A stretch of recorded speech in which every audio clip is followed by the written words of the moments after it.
Hoy nuestra invitada es la historiadora María Emma Magnarelli, que ha publicado varias obras significativas y recientemente ofreció una conferencia sobre Teresa González de Fanning.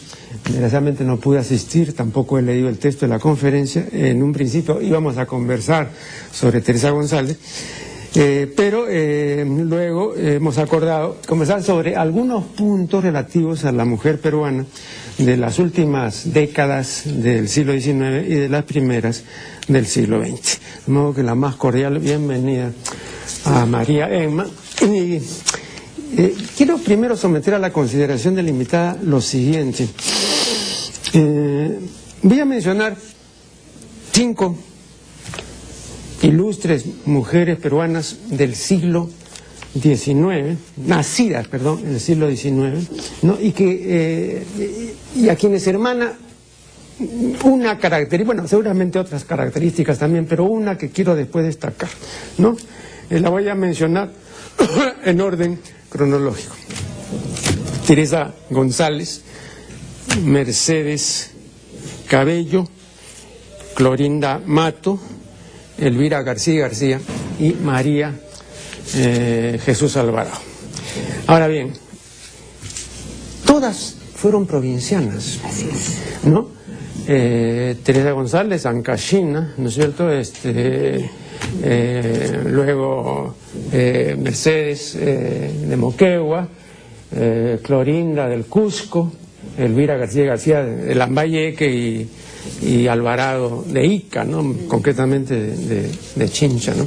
Bueno, este carácter provinciano es en este caso una simple casualidad o merece una lectura diferente.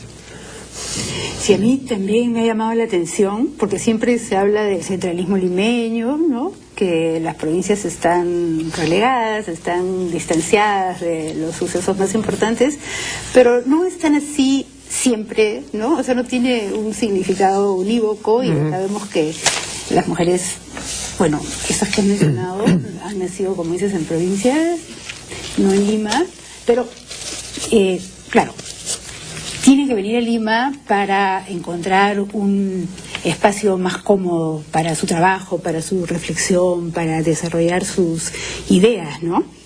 Eso sí es cierto. Sin embargo, bueno, Clorinda Mato ya había hecho regular en el Cusco, ¿no? Fundando revistas en Arequipa, en La Bolsa, en el Recreo del Cusco antes. No es el caso de las otras, ¿no? No es el caso, aunque me parece que bueno, tiene que venir a Lima para encontrar un lugar auspicioso, ¿no? Que propicie su desarrollo, su inspiración, sus publicaciones, ¿no? Círculos de discusión, veladas literarias, escuelas importantes, relativamente importantes, bueno. Pero sí, no son limeñas, pero no pasaba mucho en el lugar donde nacieron, ¿no? Eso de las veladas, imagínate, todavía se sigue hablando de la Gorriti, ¿no? Así es. ¿No? Que fueron pues famosas, fueron un hito, ¿no? Realmente. No, lo que hicieron estas mujeres realmente está vigente. Por eso se sigue hablando también, ¿no? Porque plantearon, o sea, para su época fueron vanguardistas, se inauguraron, ¿no? Ampliaron perspectivas y lo que plantearon y sufrieron las consecuencias. Sufrieron las consecuencias, sí, ¿no? claro. O sea, sus planteamientos todavía tienen vigencia hoy. O sea, todavía no hemos hecho lo que ellas pensaban que debía hacerse. O sea, sus reclamos no han sido escuchados y satisfechos, ¿no? Yo tengo un trabajo que se titula Placer femenino del 800, fumar. Bueno, cuando inicié la recolección de textos pertinentes, hallé que en gran parte de ellos se elogiaba grandemente la independencia y la libertad de la mujer, particularmente de la mujer limeña, ¿no? Podría citar una serie de ejemplos, no lo voy a hacer, pero basta citar un solo ejemplo, Flora Tristán. Ella llega a decir que la mujer aquí era no solamente libérrima, ¿no? Así es. Bueno, eran mujeres de saya y manto, ¿no? eso las favorecía mucho, digamos, en su movilidad social y en unas posibles contravenciones, ¿no?, de los usos vigentes. Eran mujeres que generalmente salían solas, o sea, no estaban vigiladas, fumaban, jugaban, ¿no? Había mucha timba en Chorrillos, sobre todo, ¿no? Bueno, montaban a caballo, etcétera, ¿no? La mariscala también, ¿no? Claro, claro, pero no era educadora. Pero bueno, cuando se publica el famoso libro de Fuentes sobre Lima, o sea, en 1867, la mujer de saya y manto ya era un recuerdo histórico. Y Fuentes dice que no lo lamenta, porque a Fuentes no le gustaba la saya y manto, sobre todo en la versión esa en la que había pues que ajustarse tremendamente, digamos, todas las telas, ¿no? Y entonces la movilidad que tenía, el desplazamiento era muy difícil para una mujer que estaba vestida así, ¿no? Y Fuentes se refiere a eso. Y cuando se quiso subsanar esta ausencia con la llamada manta chilena, no pegó, ¿no? Porque también además era diferente, ¿no? Cubría hasta acá, pero lo otro era, pues, ¿no?, dejando un solo ojo, etcétera. Bueno, entonces a partir de entonces fue perfilándose, ¿no?, la mujer de su casa, la mujer convencional, ¿no?, ya una mujer sin encanto ni misterio. Ahora, ¿por qué se produjo este cambio? ¿Qué factores lo determinaron? Bueno, has tocado varios temas, ¿no? Pero sí, definitivamente la tapada vivió y tuvo influencia y gravitó desde el siglo XVI hasta mediados del XIX, ¿no? Y las mujeres dejaron la saya y el manto cuando les gustó el miriñaque y, ¿no?, y la crinolina, etcétera. Fue una decisión prácticamente personal, ¿no?, como señala Francesca de Negri también en su trabajo, ¿no? Y bueno, este cambio parcial, porque yo creo que encerrar a las mujeres, convertirlas en madres abnegadas, autocontroladas, dedicadas a los hijos, a la crianza, a la casa, a organizar el espacio doméstico para los hombres, es un proceso inacabado en el Perú, ¿no? O sea, a mí siempre me llama la atención esta cosa tan ambivalente, ¿no?, sobre cómo hacer que esta cuestión de la mujer sumisa, la mujer sometida, ¿no?, o la mujer muy cuidada de ser vista libremente, con la otra parte más libérrima, etcétera, ¿no? Bueno, alguna vez en una conversación particular, María Emma me habló de la domesticación de las mujeres, de modo que ahora le pregunto inmediatamente a qué se refería. Bueno, en términos modernos, post siglo XVIII, ¿no?, me refería a hacer de la mujer una madre, o sea, que la definición de la identidad femenina estuviese, digamos, engastada en la tarea de la maternidad, ¿no?, que implica una específica domesticación del impulso. Pero eso, ¿no? Pero para eso se tuvo que esperar hasta fines del XIX. No esperar, fue un proceso continuo, pero digamos, de tensiones, se determinó ya más claramente a fines del XIX. Antes, ¿no? A partir del siglo XVIII, con el desarrollo de la burguesía, el capitalismo, las naciones, el Estado, aparece de una manera explícita esa asociación, ¿no? O sea, la mujer es sobre todo madre, porque hay una definición desde la biología y va acompañado, o es parte de un proceso de secularización también, donde los médicos tienen un papel importante en lo que es el mandato, el discurso a propósito de las mujeres y de la sociedad en general, ¿no? Yo tengo un trabajo que después te voy a enseñar, titulado "Cuando no eran las madres sino las nodrizas, las criadoras de la prole", de modo que esa figura de la mujer como madre que cría la prole tampoco es cierta en Occidente, ¿no? Hasta muy entrado, digamos, ya el siglo XIX, ¿no? Claro, es que Occidente también tiene varias regiones, ¿no? Por ejemplo, hay estudios, me acuerdo un estudio sobre Inglaterra, que detecta cómo cuando decae el sistema dotal hacia fines del 17, la mortalidad infantil, sobre todo femenina, empieza a estabilizarse, ¿no? Entonces, ¿qué está pasando ahí? Que estos cambios profundos en la sociedad hacen también que las mujeres empiecen a criar y vayan dejando de lado, por ejemplo, la lactancia materna mercenaria, como decía Teresa González de Fari, etcétera, ¿no? Entonces, el hecho de que las mujeres empiecen a criar va de la mano con otras tendencias profundas, ¿no? Que tienen que ver con la demografía, con el Estado, con la economía, con la educación, ¿no? Entonces son varias cosas que van confluyendo para que las mujeres dejen de encargar la crianza a otras personas, y en todas las clases sociales por distintas razones, ¿no? Vamos a hacer aquí el primer corte y ya regresaremos. Ahora estamos dialogando con María Emma Magnarelli. Entre las repercusiones y secuelas de la guerra con Chile, señala con justa razón,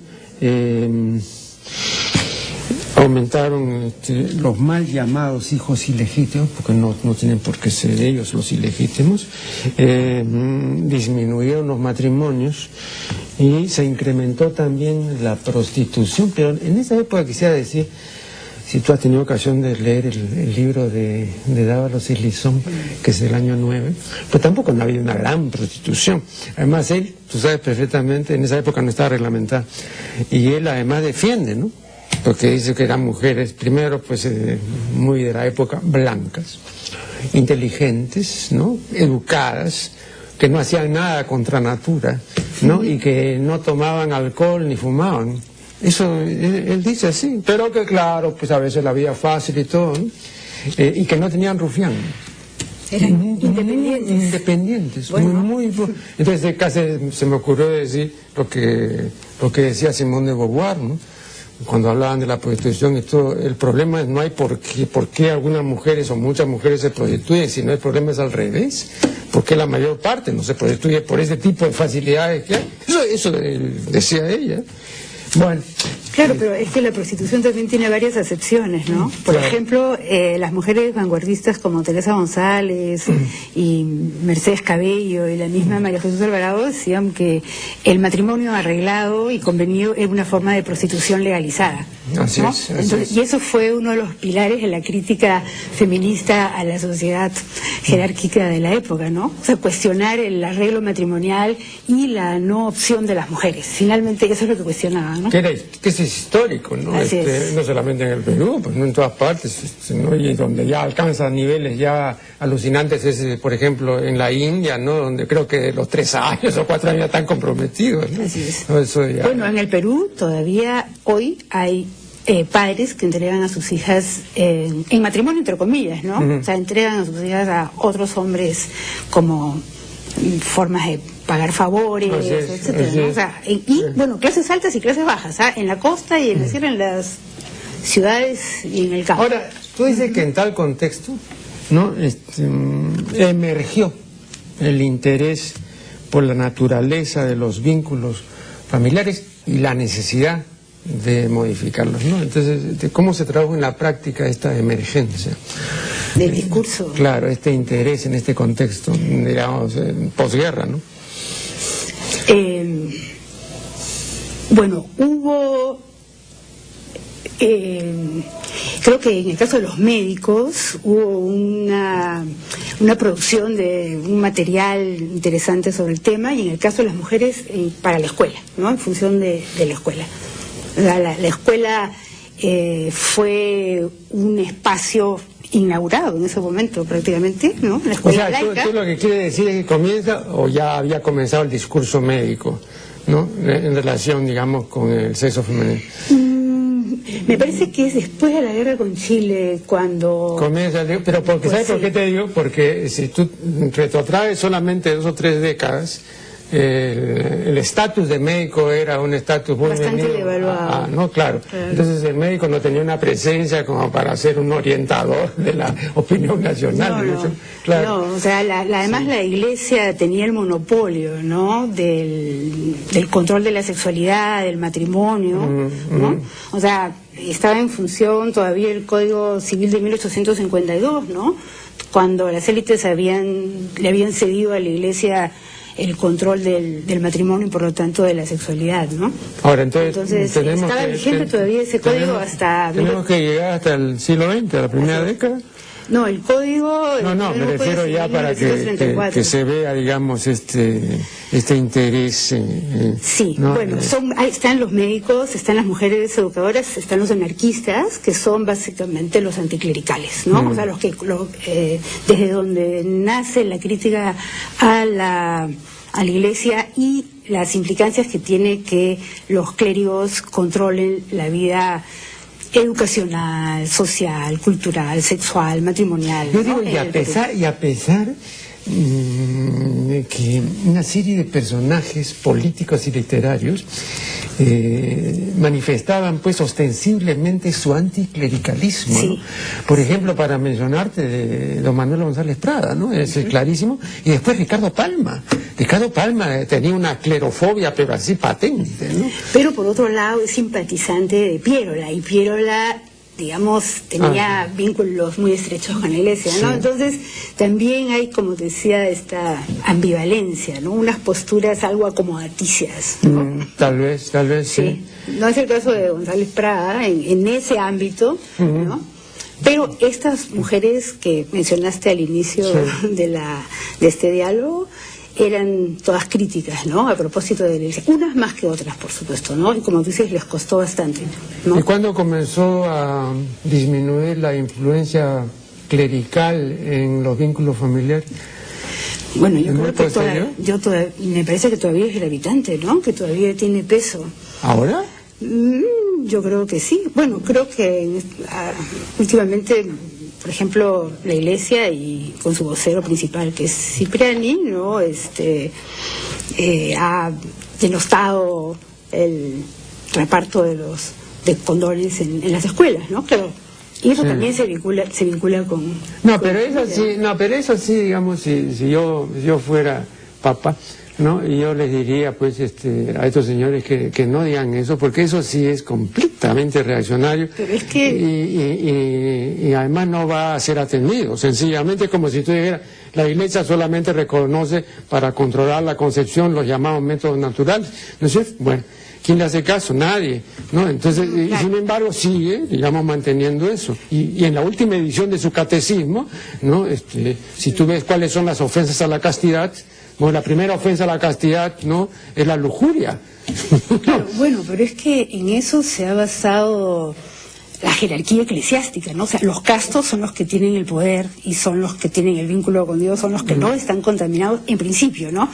O sea, el cristianismo desde el inicio percibe el sexo como contaminante, como algo que mancha, como algo que inferioriza, como algo que aleja de Dios, ¿no? O sea, el sexo no es algo que se tiene que controlar para los cristianos es algo que tiene que desaparecer, ¿no?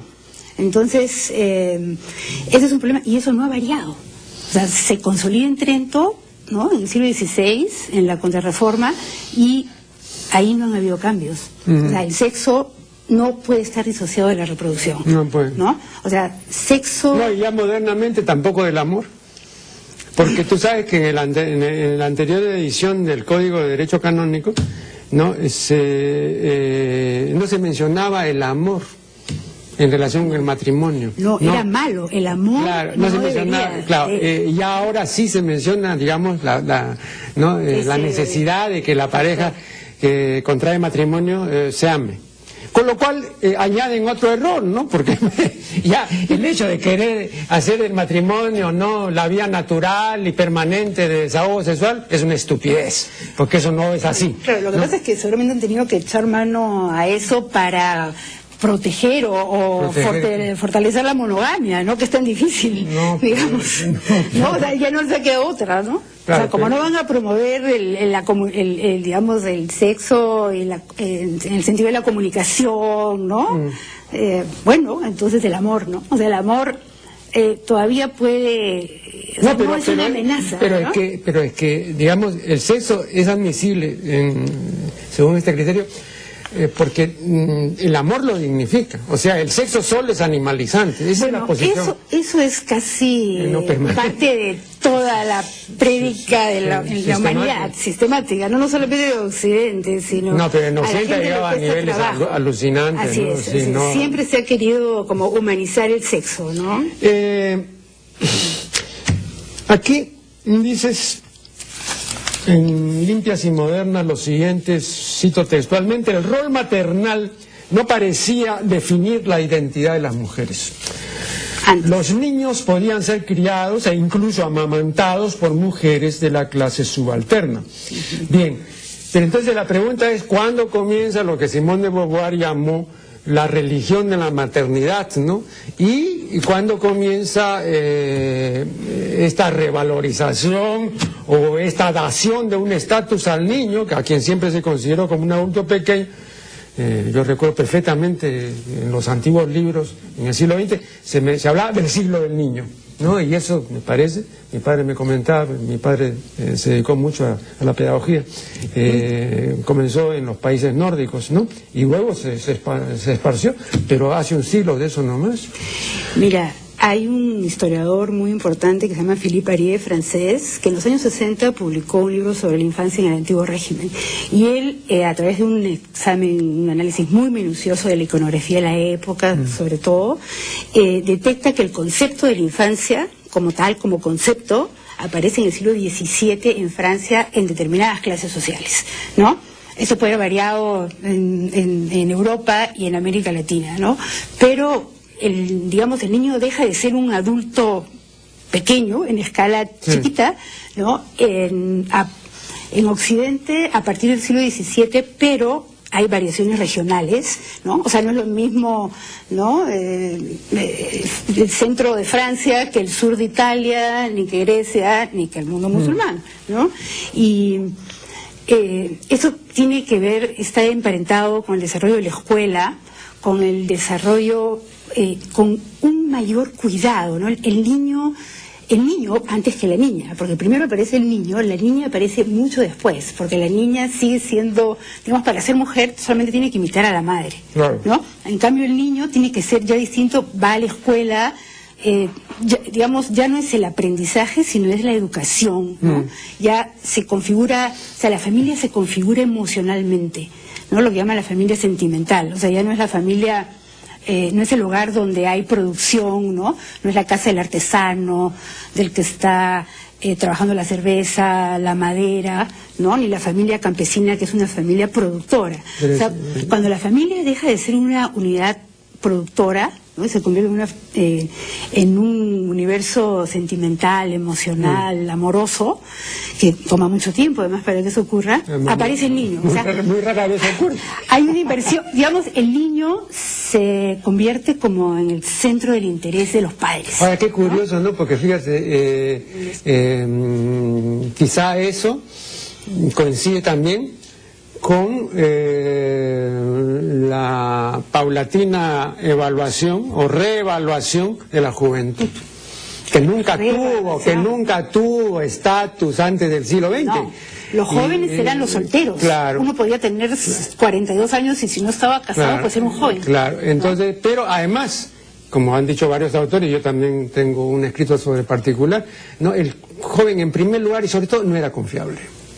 Eso dicen todos. Entonces siempre el afán de los jóvenes era aparentar vejez, porque así los hacía más confiables, ¿no? Pero un joven jamás iba a tener un puesto directivo, jamás iba a dirigir una empresa, nada, ¿no? El joven tenía un estatus. Y ahora hemos llegado al otro extremo, donde la juventud, pues no, bueno, es una maravilla. Va a hacer aquí una nueva pausa y ya retornaremos. Estamos dialogando con María Emma Magnarelli, Jorge Chávez Peralta, distinguido intelectual trujillano, dice que la realización femenina, de su particular punto de vista, que yo comparto, se puede ver desde el punto de vista de la realización demeteriana y desde el punto de vista de la realización afroditana. Entonces, Demeter, ¿no es cierto?, la diosa de la agricultura, de la reproducción, la Pachamama. Y Afrodita, la diosa de la belleza, del placer, de la complacencia y del disfrute, ¿no?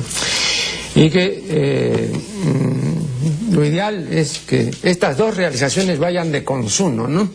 Y no solamente la parte reproductiva demeteriana, ni solamente la parte placentera, etcétera. Y él tiene también sus propias ideas, ¿no? Siempre que la mujer sea y siga siendo la cuidadora del hogar, ¿no? Ahora, sobre eso han insistido, ¿no? Y además personas pues que no son cualquier cosa, ¿no? Creo que, a ver, corrígeme, una persona de la talla de Goethe dijo que el mundo es el hogar del hombre y que el hogar es el mundo de la mujer. Claro, las mujeres, las feministas siempre han dicho que no es así, ¿no? Pero la realidad demuestra que sí es así y que entonces hay alguien que tiene que encargarse pues de la casa, ¿no? Las feministas han dicho, bueno, también el hombre que comparta roles y todo, a ver, también que cocine y que barra, ¿no? Eso será pues una semana, ¿no? Pero normalmente la que termina haciendo eso es la mujer. ¿Tú crees que solamente hay estas dos posibles realizaciones femeninas, la afroditana y la demeteriana, o una combinación de ambas, o que hay una tercera vía? Bueno, yo no conozco al... No, pero yo te lo planteo porque no importa lo que dijo él, yo también lo digo. Yo me quiero quedar con una tercera cosa que agregaste a propósito del trabajo doméstico, ¿no? Ya. Yo creo que eso es un atavismo. Es un atavismo del cual la humanidad no se libra, ¿no? ¿Tú te refieres a lo que se ha llamado el trabajo invisible? Al trabajo en la casa, que lo asociado con las mujeres, se ha llamado el trabajo invisible. Con las mujeres, con los esclavos, sí, con las sirvientas, con los sirvientes, ¿no? Con los inferiores, ¿no? Hay una idea interesante de un historiador, Thomas Laqueur, que dice que explica cómo en las sociedades tradicionales las identidades de género estaban vinculadas a lo que la gente hacía, ¿no? Entonces, como tú hacías tales cosas, eras hombre, y como tú hacías tales cosas, eras mujer, ¿no? Entonces habían funciones femeninas y habían funciones o actividades masculinas. Pero perdón, una cosa, permíteme una interrupción. Sí, pero digamos, esto ha recorrido la historia del planeta hasta hace muy poco. Pero permíteme, ¿no?, una interrupción. Yo también, en uno de mis escritos, me ocupé de ese punto. Pero hay actividades que en todas las culturas son exclusivas o casi exclusivamente masculinas, como la guerra. Por ejemplo, como el trabajo de metales. Y esos no son trabajos femeninos. O sea, hay trabajos que ya no son, digamos, de imposición cultural o de diversificación por orden cultural, ¿no? Sino que son así porque no pueden ser de otra manera. Ay, ¿por qué en todas las culturas la guerra está a cargo de los hombres, no está a cargo de las mujeres? Porque las armas, el enfrentamiento físico, etcétera, entre los más fuertes era lo que definía la victoria o la derrota. Sin embargo, en la medida en que una guerra pueda definirse apretando botones, disparando armas, etcétera. Claro. Un momentito, pero es que eso también está ligado a la reproducción. O sea, mientras los hombres estaban guerreando, las mujeres estaban embarazadas, pariendo, criando, amamantando, ¿no? O sea, nosotros, digamos, somos una especie que todavía no logra salir pues de las cavernas, ¿no? Como estábamos hablando hace un rato. No vamos a salir tampoco. No justamente por eso, porque estamos en las cavernas, no podemos cambiar la división sexual del trabajo. O sea, por eso te decía que era un atavismo, que era una cuestión arcaica, ¿no? O sea, que las mujeres se dedicaran a la casa y que los hombres se dedicaran al trabajo remunerado, reconocido, a la guerra, a las leyes, a la política. Justamente ese modelo... O sea, que tú dices que esta distribución de tareas, etcétera, no es natural. O sea, ¿es una imposición cultural? ¿Eso es lo que quiere decir? Yo no sé, no quiero decir eso, sino que así ha sido, no me parece que ese sea el punto, sino que así ha sido la historia de la humanidad, ¿no? Pero hay ciertas cosas, María Emma, por ejemplo, dicen, ¿quién inventó la agricultura? En un sentido muy, muy general y metafórico, tiene que haber sido la mujer, el hombre no inventó el hombre estaba yendo de casa. Entonces, ¿quién es la que prendió el fuego en el hogar? No descubrió el fuego, nadie lo descubrió. Yo no creo que tender una cama, cocinar, lavar la ropa tenga que ver con cuestiones de capacidad muscular o con estrógenos o progesterona o testosterona, ¿no? O sea, no me parece. Y si así fuera, hay hormonas que se pueden comprar en la farmacia y cambiar. No, pero retrotrae, tiene que retrotraer el asunto pues a la época paleolítica, no te vengas tan acá. No, es que hay hombres que que sienten que se masculan, que sienten que se feminizan, que sienten que son menos hombres, menos reconocidos, ¿no? Menos machos si tienen una cama, si crían a su hijo, si cocinan. O sea, y entonces eso es muy contundente. Muy contundente. Claro. O sea, eso sí es simple, ¿no? Sí. Lo que quiero decir es que la definición sexual en función de las tareas realizadas ha sido algo que ha estado en el desarrollo histórico de la humanidad hasta hace muy poco, ¿no? Con la escuela, con la educación, con la píldora anticonceptiva, con el desplazamiento de ciertos discursos o mandatos tradicionales, domésticos, patriarcales, con la secularización de la sociedad, esas posturas van retrocediendo, pero no. Pero hay cosas no una velocidad. Pero por ejemplo, hay cosas yo no entiendo por qué un hombre no puede cocinar. Pero te voy a decir una cosa, pero hay cosas que no retroceden, ¿ah? Te voy a decir. No, esa por ejemplo de las que estamos hablando. No, pero bueno, te voy a decir otra que no retrocede, por ejemplo.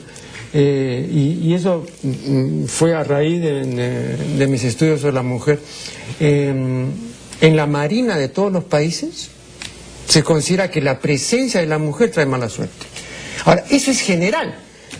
Y la cantidad de mujeres que hay en la marina de cualquier país es mínima. Bueno, es una superstición, ¿no? Pero ¿por qué, por ejemplo, y todos concuerdan de que trae mala suerte? Bueno, podemos empezar a hacer una reflexión. Pero es mágico, ¿no te parece que es un pensamiento mágico? Pero de hecho se produce. Bueno, es atraso, es ¿Pero por qué? Pues es un atraso general. Lo que pasa es que para los hombres es difícil tolerar la presencia de las mujeres en ciertos ambientes.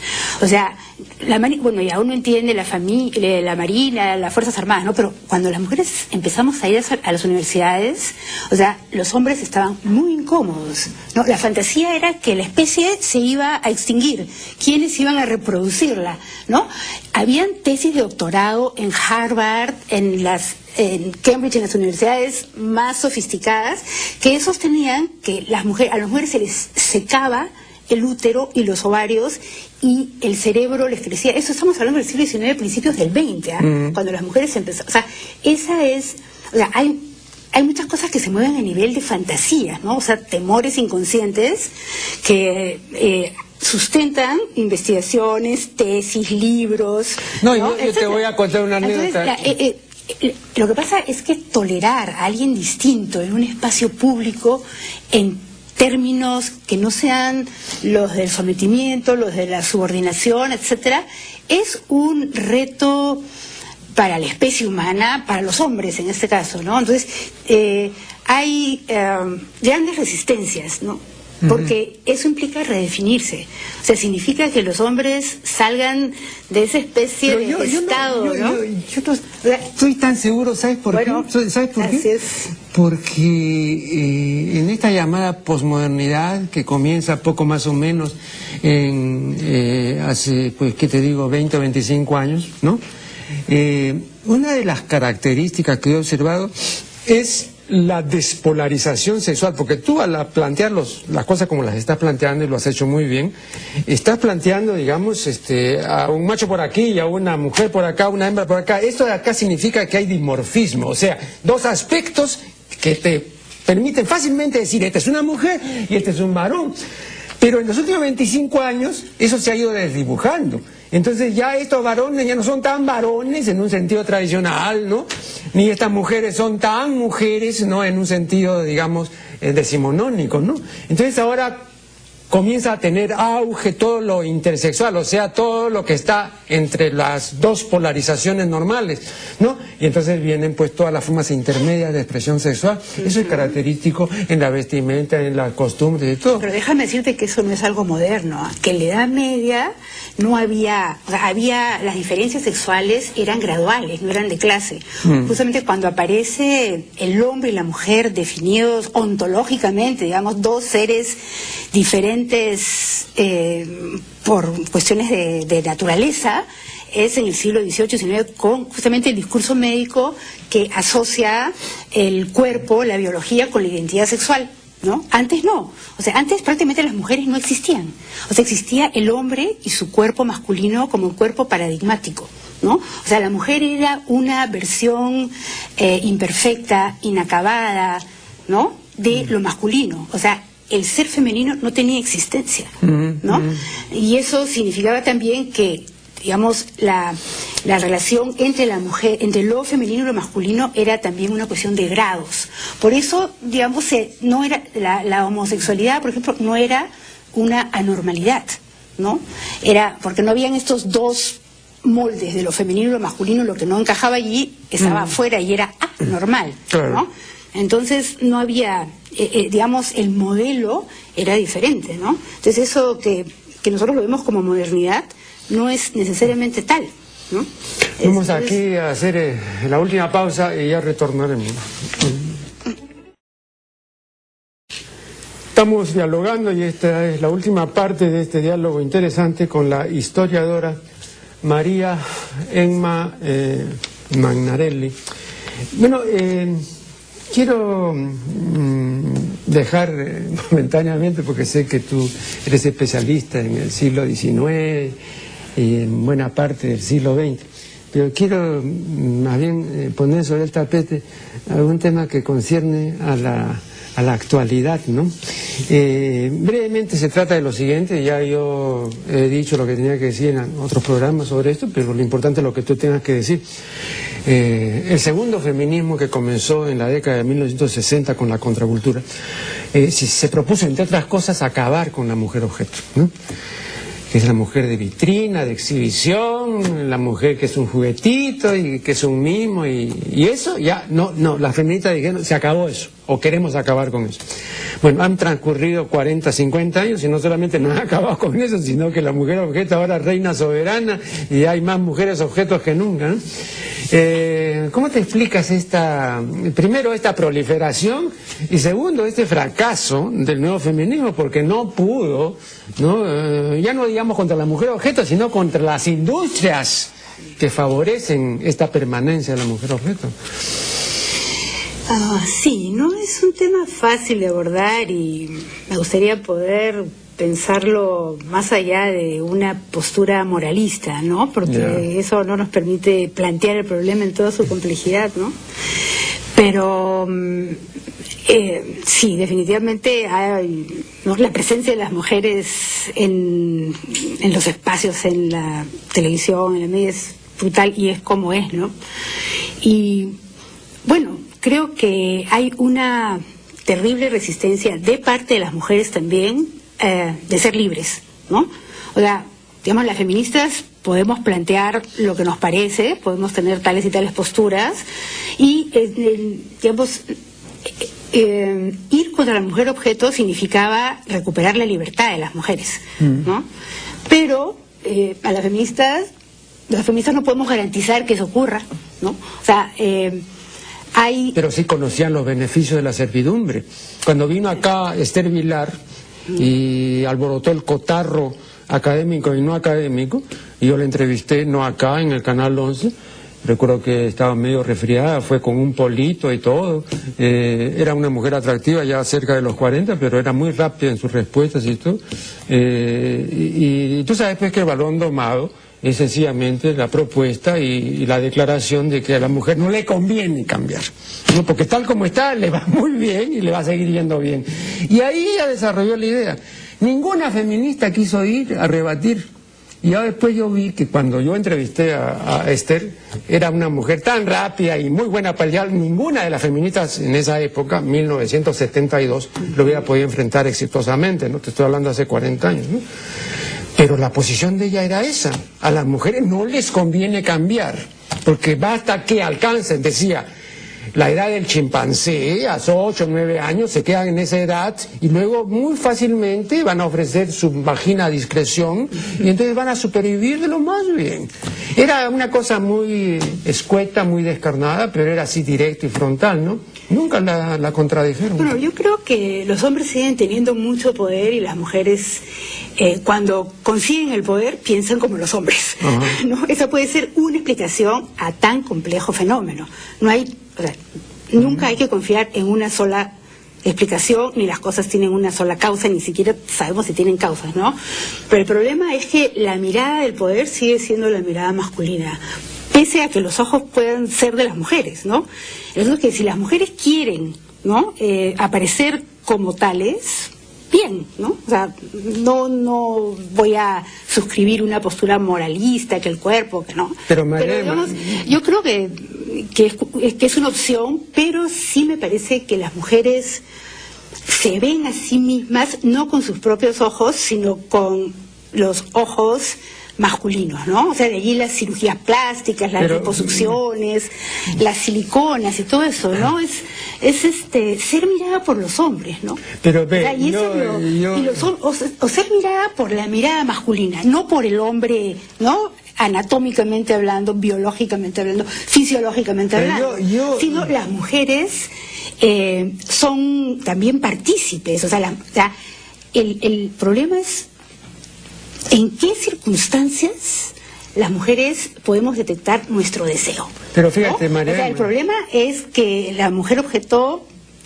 está siendo mirada, ¿no?, por una mirada masculina, y cuando miramos las mujeres también podemos mirar como hombres, ¿no?, que digamos es la mirada hegemónica, la mirada dominante, que resulta que no es objetiva ni asexuada, sino es una mirada masculina desde el que puede consumir, o sea, el que asigna valor, ¿no?, el que dice esto es lo que excita, esto es lo bello, esto es lo que vende, esto es lo que compro, ¿no?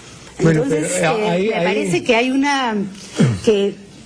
y que las mujeres no se pueden desmarcar, no nos podemos desmarcar, ¿no? Por un conjunto de razones, las mujeres queremos seguir complaciendo esa mirada y no podemos encontrar nuestro propio deseo,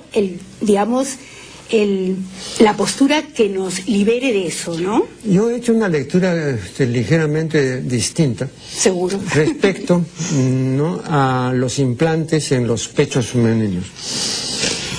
Hay una cultura que es, por definición, y esto lo han reconocido todos los autores, tetófila, que es la cultura norteamericana. Pero aparte de la cultura norteamericana, que tiene una rinde pleitesía a los pechos de la mujer, no hay otra cultura que lo haga en esa dimensión. Ahora, esta imposición, ¿no?, de los implantes y de los pechos gigantescos y desorbitados y grotescos y todo, es una visión absolutamente norteamericana, no es latinoamericana ni europea. Entonces ahí también entra a tallar el hecho, digamos, de una nación hegemónica que impone estos gustos relacionados con el cuerpo femenino en países donde ese tipo de relación no existe. A mí no me van a hacer creer que esa tetofilia es una tetofilia peruana. No, habría que ver estadísticamente las mujeres si están pagando más por siliconas en los pechos que por siliconas en las nalgas, ¿no? Habría que ver y de ahí hacer una investigación, pero en todo caso eso no es... estoy diciendo norteamericano, pero pero estoy diciendo, son los gringos, sí, no las gringas, pero no es la visión masculina esa.